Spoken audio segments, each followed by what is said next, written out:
Hey guys, Faisu here और आप देख रहे हैं मुझे बोल इंडिया पे। और अब सच देखेगा इंडिया। बोल इंडिया, सच की आवाज, अब सच देखेगा इंडिया। मैं सलीम रहमान और आप देख रहे हैं बोल इंडिया न्यूज़। कोरोना से हलचल ख़त्म होने के बाद सीधे सीधे ओमिक्रॉन की बात आती है, लेकिन उसके बाद भी कहीं ना कहीं इवेंट ऑर्गेनाइज़रों की अगर हम बात करें तो दिल धक धक करता रहता है। लेकिन उसके बाद भी लगातार ग्लोबल इवेंट की अगर मैं बात करूं, डायरेक्टर फ़िरोज़ आलम मेरे साथ बैठे हैं, उनकी टीम यहां पे मौजूद है। और 29 तारीख को जो शो हुआ है नागपुर पे इन्होंने किया है, काफ़ी हिट रहा। काफ़ी सवालिया निशान भी खड़े हुए इस शो को लेके कि वाकई पे शो होगा या नहीं होगा, या फिर सिर्फ सोशल मीडिया की दुनिया में फ्लायर्स ही फ्लायर तीरते रहेंगे समुंदर में, तालाब में। और उसी की चीज़ को लेके हम बात कर रहे हैं मिस्टर फ़िरोज़ आलम से। आगे का फ्यूचर प्लान क्या है और जो शो हुआ है उसको लेकर।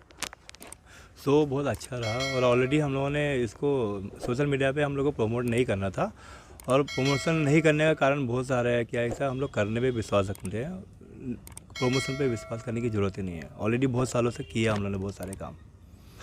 नया शो जो है अभी ये तो बहुत सक्सेसफुल होने के बाद लोगों ने बोला कुछ अलग करना चाहिए, तो दिमाग में चला था कि अभी हर कोई इन्फ्लुएंसर बनना चाहता है। तो इन्फ्लुएंसर बनने के लिए क्या क्या दिक्कतें आती है, सोशल मीडिया पे कैसे एक्टिव रहना चाहिए, कैसा वीडियो बनाना चाहिए, ये बहुत सारे टॉपिक होते हैं। तो उसको लेकर हम लोग एक इन्फ्लुएंसर मीटअप कर रहे हैं, जिसमें काफ़ी बड़ा नाम है इन्फ्लुएंसर में। जुबिन शाह, आमिर अरब, ऐसे 3-4 सेलिब्रिटी हम लोग लाइनअप किए, जो कि नेक्स्ट मंथ में 22 जनवरी को होने वाला है। ये मुंबई की कंपनी करा रही फैब एंटरटेनमेंट, जिसको हम लोग मैनेज करने वाले हैं। बस यही। तो नागपुर पे आप लोग मैनेज कर रहे हैं, तो इस पे जो पार्टिसिपेट जैसा रहेंगे, आपने जैसा कहा कि सारी चीज़ें उनको बताई जाएगी, तो ये सिर्फ नागपुर ही तक सीमित है या फिर पूरे विदर्भ के कोई भी पार्टिसिपेट कर सकता है इसमें? पूरे विदर्भ पे क्या आ सकते हैं, कहीं से भी इंडिया से आ सकते हैं सीखने के लिए या वर्कशॉप अटेंड करने के लिए। इसमें ऐसा कोई बाइंडिंग नहीं कि सिर्फ नागपुर के लिए है। नेशनल लेवल पे कोई इधर से भी आ सकता है, आने की इच्छा तो आ सकता है, क्योंकि उसको बहुत कुछ सीखने को मिलेगा।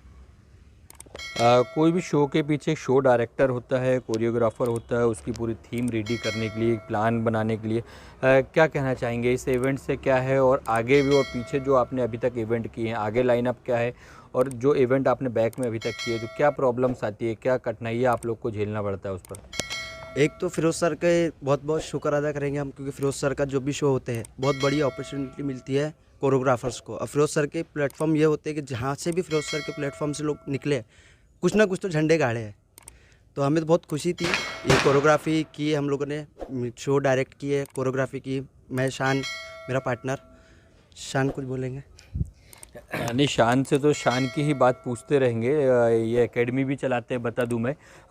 एकेडमी वो चलाते हैं कि आज अगर महानगरी पे कदम रखना है, मुंबई पे कदम रखने का सपना देखते हैं, तो हर किसी को उस प्लेटफॉर्म से, उस जगह से गुजरना पड़ता है एकेडमी से। कोई भी चीज़ हो, आप अगर आर्टिस्ट है तो आप एक्टिंग के लिए आपको एकेडमी में जाना है, आप अगर मॉडल हैं तो मॉडल के लिए जाना पड़ता है। तो आप ऑलरेडी शान एकेडमी चलाते हैं, तो आपको यहाँ क्या क्या कठिनाई आती है? कुछ सवाल जवाब होते हैं हालात के हिसाब से, मेल फीमेल दोनों, वॉइस गर्ल्स दोनों हैं आपके पास में, तो क्या इस पर क्या प्रॉब्लम्स आती है? कभी कुछ ऐसे दिक्कतें आई हैं, कभी पेरेंट्स की कोई दिक्कत? सर, प्रॉब्लम्स तो बहुत सारी आती है। जैसा कि जब हमने एकेडमी स्टार्ट किए थे तो हर्ष मिर्ज़ा जो मेरे पार्टनर हैं, इन्होंने मतलब हम दोनों ने बैठ के पहले बहुत डिस्कस किया कि एकेडमी स्टार्ट करना चाहिए कि नहीं करना चाहिए। उसके बाद नागपुर में ऑलरेडी बहुत सारी एकेडमी चल रही है, वर्क कर रहे हैं, बट उनके रिज़ल्ट्स तो मैं उनके बारे में कुछ बोलूँगा नहीं। बट हमारा जब हमने स्टार्ट किया तो हमने सबसे वादा किया कि हम आपको काम भी प्रोवाइड करके देंगे। और आज मालिक का शुक्र है, फिरोज़ भाई के सपोर्ट से, रॉबिन भाई के सपोर्ट से, और जो मुंबई की कंपनी द फैब क्रिएटर, वो हमारे साथ पावर्ड बाय में, फिरोज़ सर सपोर्टेड बाय में, रॉबिन सर सपोर्टेड बाय में है। तो इनके ज़रिए आज हमने अपने स्टूडेंट्स को बहुत सारी जगह प्लेटफॉर्म भी दिया है। हमारे बहुत सारे स्टूडेंट एल्बम सॉन्ग में आए, कुछ वेब सीरीज़ कर रहे हैं, कुछ मुंबई में जाके वर्क कर रहे हैं, बहुत से लोगों को पेड शूट मिले, पेड वर्क मिले। तो ये सारी चीज़ें हमने जो वादा किया था अपने स्टूडेंट से, वो तो पूरा किया। साथ में बहुत से लोग ऑब्जेक्शन भी उठाते हैं कि भाई ये लोग फ्रॉड है, ये लोग ऐसा करते हैं, वैसा करते हैं। बहुत से लोग आए बीच में, बर्दाश्त करनी पड़ती है सारी चीज़ें।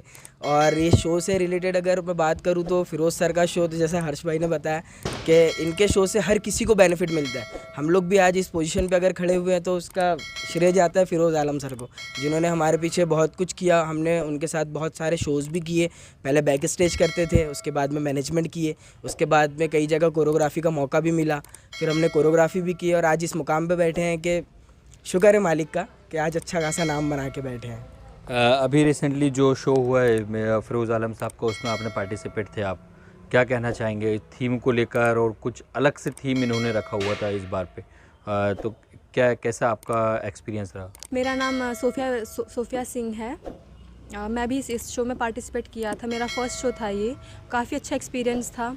मैं इस शो की सेकंड रनर अप हुई हूँ, तो काफ़ी अच्छा लगा। आगे अभी जो शो होने वाला उसमें भी मैं पार्टिसिपेट करने वाली हूँ। महाराष्ट्र करके कुछ है शो का नाम, उस पर।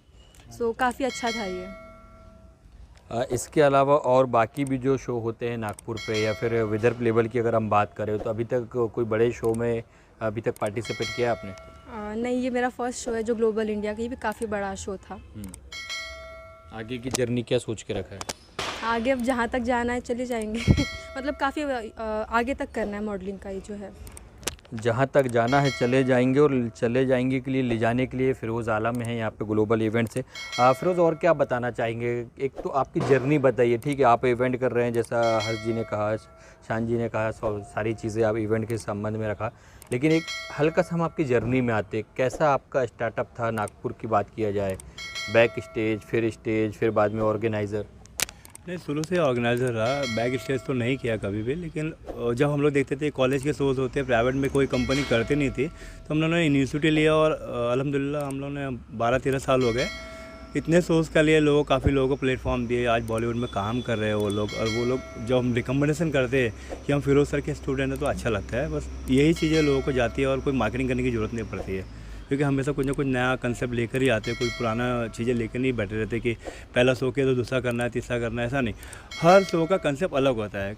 जैसे ग्लोबल इंडिया फैशन वीक बोलेंगे, तो फैशन वीक का डिज़ाइनर ड्रेसेस, उस पर मेहनत करवाना, डिज़ाइनर से बातें करना, वर्कआउट कराना, सीक्रेट्स रखना, मॉडल्स को ऐसे मेकअप प्रोवाइड करना। जैसे अर्चना राठौर मैडम ने मेकअप किया, उनकी टीम ने किया हुआ है, तो सब ऑसम था। मतलब सबका योगदान रहा और एक अलग ही फील किया।